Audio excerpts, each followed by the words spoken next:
Assalamu alaikum viewers, hope you all are fine.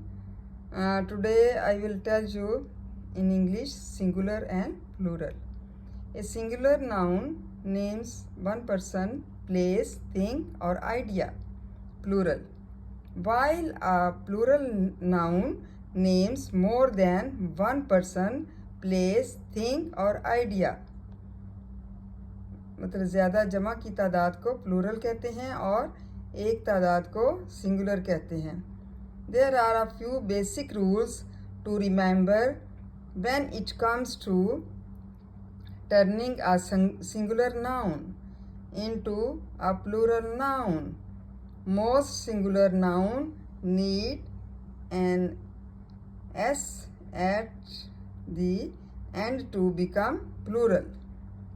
तो जब S जो है वो शामिल होगा, we will add s, then it will be plural.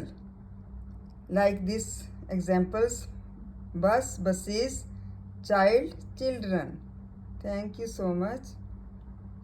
Hope you understand well और आपको इसकी समझ आ चुकी होगी. Thank you so much. जज़ाकल्लाह.